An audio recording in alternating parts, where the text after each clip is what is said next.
developed weakness in his arms. And he took him to the Duke Hospital, and it turned out that this young boy had a rare form of cancer called a brain cancer called a chordoma.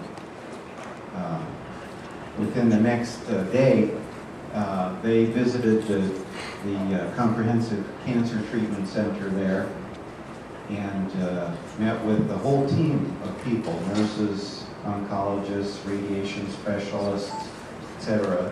And within an hour, because they're national cancer registries and these things are more organized in the rest of healthcare, the team was able to put together the entire world's experience with treating this cancer called chordoma. And they were able to connect my friends with experts around the country who had treated the most cases of this problem. And they gave them video information, and they gave them pamphlets, and they gave them data on exactly what treatments were available and which ones were experimental and what they could expect to happen. They sent them home with all this information. They had them back the next day to talk over all the information and to clarify things.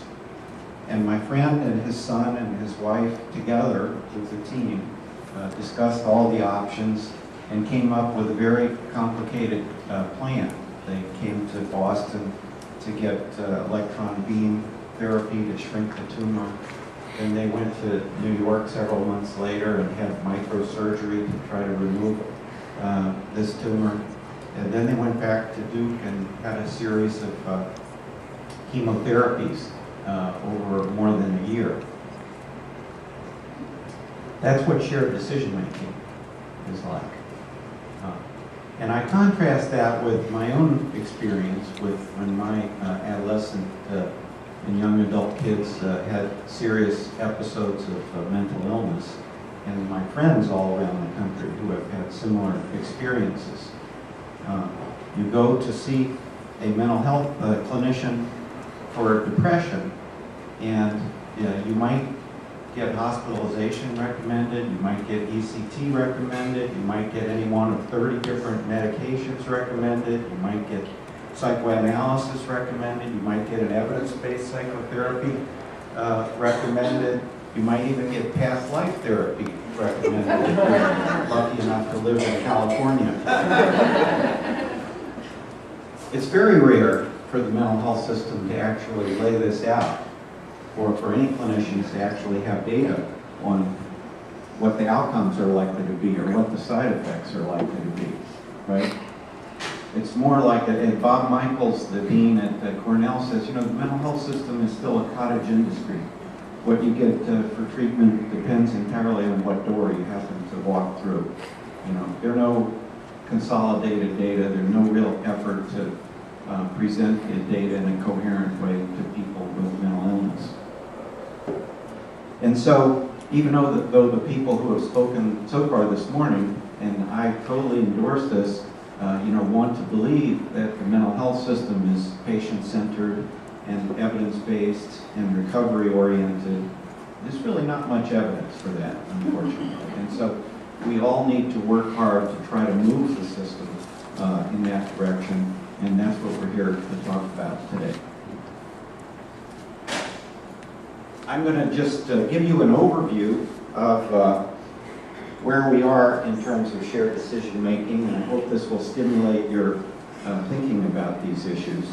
We've known for years and years, and this is true in the rest of healthcare too, that in order to provide patient-centered care, we really need to pay attention to engaging people in treatment in a welcoming way.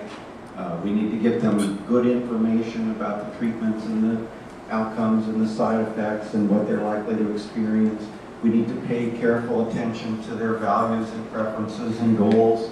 We need to collaborate with them to make sure that we have concordance about what our goals are.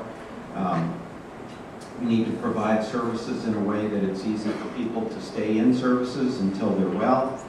All this is consolidated in many ways in what's called evidence-based medicine by the Institute of Medicine, shared decision-making in many fields now. These things we've known for a long time. And here's more the reality of our mental health system in this country. This slide is a compilation of all the epidemiologic studies that have been done over the last 10 years. And what you can see is that this refers just to people who have severe and persistent mental illnesses. People that, 5% of people who are genuinely disabled or have great difficulties over many years. You can see that 60% of these people get no care at all. And that's generally because they've opted out of the system. They don't like what's available. Another 25% of people get care that's clearly inadequate. They're not even on the right medications for the kind of problem that they have. Another 10% get care that we would call minimally adequate. They might be on the right medicine, they're on an antidepressant if they have a depression, but they're not getting anything else that would be consistent with good care. And on average, about 5% of people with serious and persistent mental illnesses get evidence-based care. 5%.